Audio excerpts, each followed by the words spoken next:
نحمده ونصلي على رسوله الكريم أما بعد. قال النبي صلى الله عليه وسلم: من حسن اسلام المرء تركه ما لا یعنی. حضرت صدر محترم اور دارالعلوم فرقانیہ کے تمام معزز اساتذہ کرام اور عزیز طلبہ، آج کا یہ پروگرام جو الوداعی پروگرام ہے، نہایت ہی پرکشش ہے، جس کے شروع کے حصے کو بھی میں نے دیکھا اور بقیہ مراحل کو بھی میں دیکھتے جا رہا ہوں، جہاں عالیہ اولیٰ کے طلبہ کی ہمت افزائی اور ان کے حوصلے کو بڑھایا جا رہا ہے، اور طلبہ نے بھی اپنے تاثرات پیش کیے کہ ہم نے دارالعلوم فرقانیہ سے کیا کیا نہیں حاصل کیے. اپنے ماہر اساتذہ کرام اور مدرسے کے قابل اعتماد ناظم اعلیٰ سے کس کس طرح خوشہ چینیاں کی ہے اور کس کس طرح کی علمی باتیں حاصل کی ہے اور دیگر موقعوں پر کس طرح ہمیں نصیحت ملی. یقیناً یہ مواقع ایسا ہے کہ جس موقع پر جدائیگی ہو تو ہر جدا ہونے والا اپنے بڑوں سے، اپنے رشتہ داروں سے، اپنے اساتذہ کرام سے کچھ نصیحت کے خواہاں ہوتے ہیں کہ جس طرح گزشتہ ایام کو ہم نے آپ کی رہنمائی میں گزارا ہے، ہم اب وقتی طور پر جدا ہو رہے ہیں تو جدائیگی کے بعد آنے والے مراحل کو بھی ہم آپ ہی کی رہنمائی میں گزاریں گے. اسی لیے اکابرین سے یہ سلسلہ جاری رہا ہے کہ اپنے بڑے اپنے چھوٹوں کو قیمتی اور نصیحت کی باتیں بتلاتے ہیں، اور طلبہ اور چھوٹے ان قیمتی باتوں کو اپنے پلے باندھتے ہیں اور موقع موقع سے ان چیزوں سے، ان باتوں سے رہنمائی حاصل کرتے ہیں. یقیناً یہ ماحول جو میرے لیے کچھ نیا ہے، دارالعلوم دیوبند اور اس طرز پر چلنے والے جتنے مدارس ہیں وہاں بھی یقیناً الوداعی پروگرام ہوتے ہیں، لیکن اس کا انداز کچھ الگ ہے. وہ اجتماعی طور پر پروگرام ہو جاتا ہے، طلبہ ایک دو الوداعی ترانے پڑھ دیتے ہیں، لیکن باقاعدہ ایک ایک طالب علم اپنا کوئی مقالہ تیار کر کے لائے، اپنے تاثرات کو پہلے سے وہ مرتب کرے اور گزشتہ پچھلے تمام ایام کے تمام مراحل کو وہ نوٹ کر کے پروگرام میں باقاعدہ رکھے. ایسا میں نے کبھی دیکھا نہیں. یقیناً یہ چیزیں بھی سیکھنے کی ایک بہترین مثال اور نمونہ ہے کہ آدمی ایک مقالہ تیار کر رہا ہے، ایک مضمون تیار کر رہا ہے، اپنے ذہن کو پچھلے ایام کی طرف لے جا رہا ہے اور گزشتہ دنوں کی باتوں کو وہ مرتب کر کے جامع انداز میں اپنے اساتذہ کے سامنے وہ پیش کر رہا ہے. تو جاتے جاتے بھی وہ مقالہ نویسی کے مرحلے سے گزرتے ہوئے جا رہے ہیں. جہاں تک عالیہ اولیٰ کے طلبہ ہیں، وہ سارے کے سارے بڑے ملنسار ہیں اور سارے کے سارے خدمت گزار ہیں. ہر ایک کے اندر خدمت کا مادہ اتم درجے میں نے دیکھا. کیونکہ مجھے ابھی یہاں کوئی زیادہ لمبا وقت نہیں گزرا، لیکن اس کے باوجود میری اجنبیت یہاں آ کے اس طرح ختم ہو گئی جیسا کہ میں دیوبند میں مدتوں سے رہا کرتا تھا اور طلبا سے ملنا جلنا، ان کا آنا جانا لگا رہتا تھا اور یہاں ایک لفظ آتے ہی میں نے وہی ماحول پایا. ہر طالب علم مجھ سے ایسا ملتا رہا کہ گویا مدتوں سے ان کے ساتھ میرا دوستانہ تعلق ہے اور کافی عرصے سے ان کا میں استاد رہا ہوں. انہوں نے ایسا بنا کر کے پیش کیا. یہ یقیناً میرے لیے سعادت مندی کی بات ہے. اور سب سے پہلے حضرت محترم صاحب بھی قابل تعریف ہے کہ انہوں نے مجھے یہاں کچھ پڑھانے کا موقع دیا. اگرچہ پہلے سے کوئی امید نہیں تھی کہ میں یہاں آ کر کے اپنے کام کے ساتھ کوئی دینی مصروفیت بھی بن جائے گی، لیکن اللہ نے ایسا بہترین موقع عنایت فرمایا کہ اسکول میں جا کر کے وہاں جو 2-4 گھنٹے پڑھاتا ہوں ان میں مجھے جو خوشی حاصل نہیں ہوتی، یہاں مدرسے میں آ کر کے 10-5 منٹ اگر میں پڑھا دیتا ہوں تو یوں لگتا ہے کہ میں نے کوئی کام کیا اور اپنے ذہن سے اپنے دماغ سے بوجھ کو اترتا ہوا محسوس کرتا. تو یہ اللہ رب العزت کا میرے اوپر بھی انعام ہے کہ انہوں نے یہ ضروری موقع مجھے عنایت فرمایا. یہاں میں نے ایک چھوٹی سی حدیث پڑھی ہے، من حسن اسلام المرء ترکہ ما لا یعنی. کسی آدمی کے اسلام کی خوبی یہ ہے کہ وہ لایانی امور کو اپنی زندگی میں چھوڑ دے. لایانی امور کیا ہے؟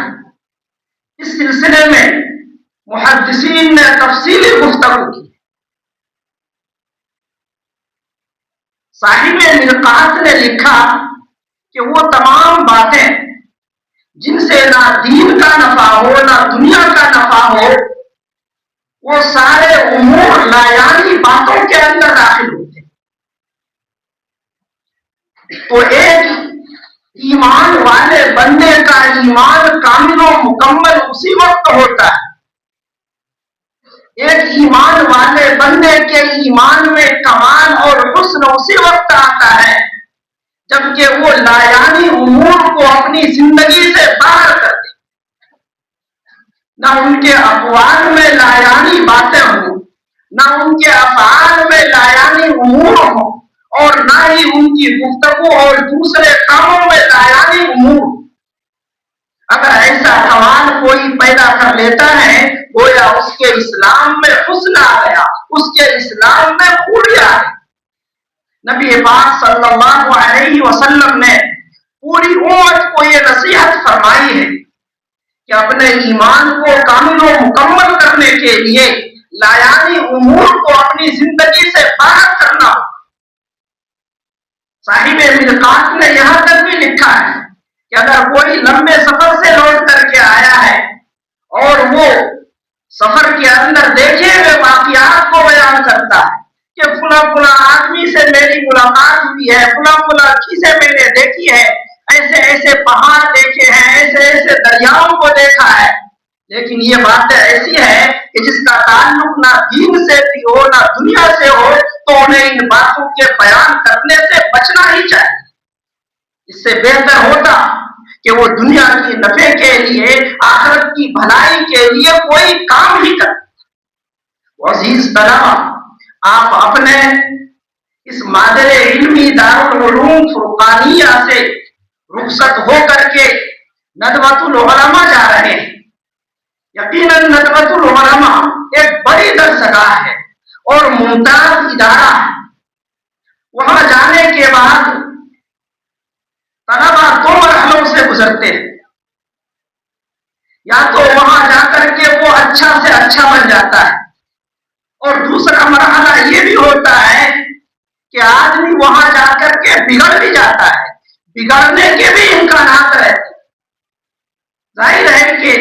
یہ 2 پہلو ہر جگہ ہوتے ہیں، اچھائی اور خوبی. اگر کوئی کہیں اچھا بن سکتا ہے تو وہاں کوئی بگڑ بھی سکتا ہے. اب تک آپ چھوٹے ادارے میں تھے، یہاں ناظم اعلیٰ کی ہر وقت آپ پر نظر رہتی تھی، سارے اساتذہ ہر وقت آپ پر شفقت کی نظر رکھتے تھے، لیکن بڑے ادارے میں ہو سکتا ہے کہ یہ مواقع آپ کو زیادہ میسر نہ آئے. وہاں آپ کو اپنی ذمہ داری کا ثبوت دینا ہوگا کہ یہاں کوئی استاد چاہے مجھے دیکھ رہا ہے یا نہیں دیکھ رہا ہے، کسی کی نظر میرے اوپر ہے یا نہیں ہے، کسی کی نگرانی ہے یا نہیں ہے، مجھے خود کو ذمہ دار سمجھ کر کے، ذمہ دار بنا کر کے اپنے علمی کاموں میں اپنے آپ کو مشغول رکھنا۔ اگر کوئی طالب علم بڑے ادارے میں جا کر کے اپنے آپ کو ذمہ دار سمجھتا ہے اور ذمہ داری کا احساس کرتے ہوئے اپنے تمام امور کو انجام دیتا ہے تو وہ کامیابی کی دہلیز پر پہنچ جاتا ہے۔ اور اگر کوئی یہ سوچتا ہے کہ اس بڑے ادارے میں کون ہر وقت نگرانی کرے گا، کون ہمیں ہر وقت دیکھ رہا ہے، اب وہ اپنی منچائی زندگی گزارنے لگتا ہے، سستی لاپرواہی میں پڑ جاتا ہے، تو یہ ان کے بگاڑ کے اسباب شروع ہو جاتے ہیں۔ لہذا عزیز طلبہ،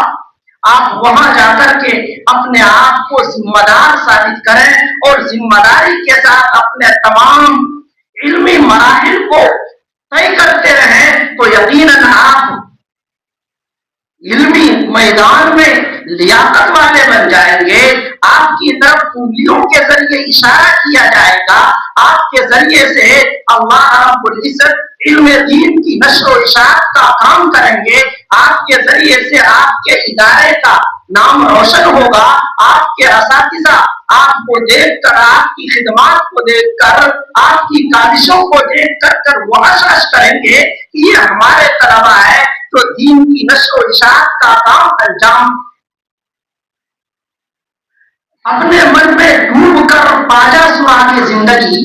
اپنے من میں ڈوب کر پاجا سراغ زندگی، اگر تو میرا نہیں بنتا تو نہ بن، اپنا تو بن۔ حضرت مولانا ابوالحسن ندوی علیہ الرحمہ نے اپنی کتاب پاجا سراغ زندگی میں یہ شعر لکھا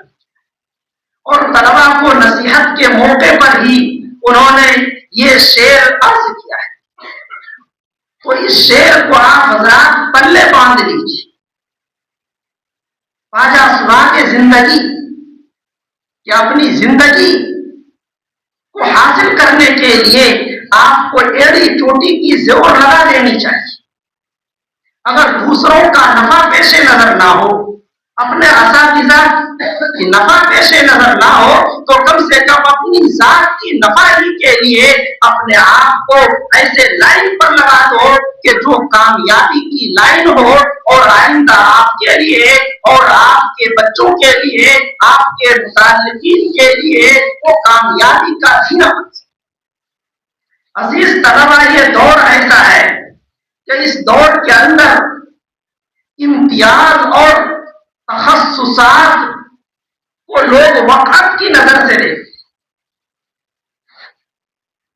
آج کل کی مارکیٹ کے اندر ہر چیز کی بہتات ہے، مولوی دیکھیں گے تو مولوی کی بہتات،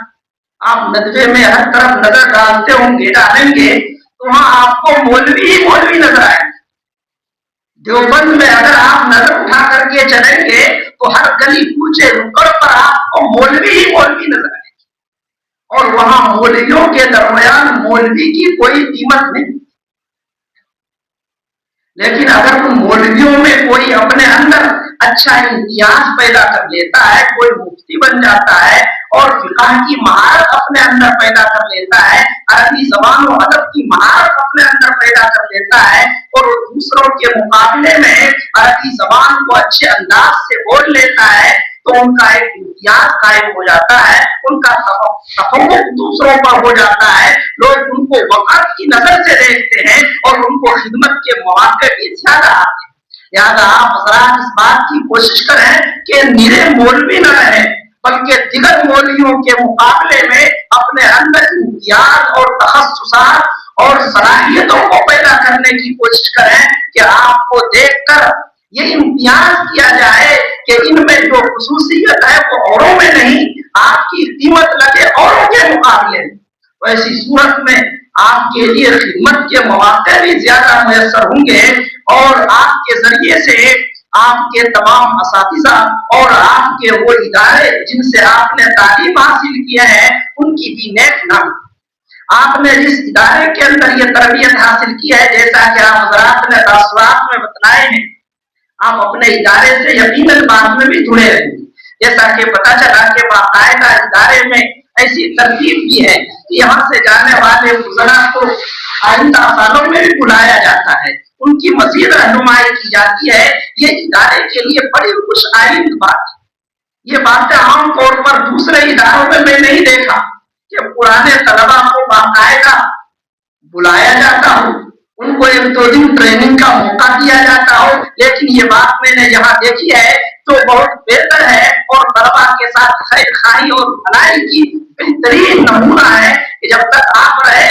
تب تک بھی ہم آپ کی خدمت کرتے رہے، لیکن جب آپ یہاں سے گئے تو اب بھی آپ ہمارے ہیں، اب بھی موٹے موٹے پر ہم آپ کو بلاتے رہیں گے اور آپ کی رہنمائی کرتے رہیں گے. آپ اپنے لازم اعلیٰ اپنے تمام اساتذہ کرام سے جڑے رہیں، ان کے جو رابطے نمبرات ہیں اپنے پاس رکھیں اور جب بھی ضرورت ہو آپ ان سے رابطہ کرتے رہیں، ان سے رہنمائی کرتے رہیں. اللہ رب العزت ہم سبوں کو ان باتوں پر عمل کرنے کی توفیق عطا فرمائے. وآخر دعوانا ان الحمد للہ رب العالمین.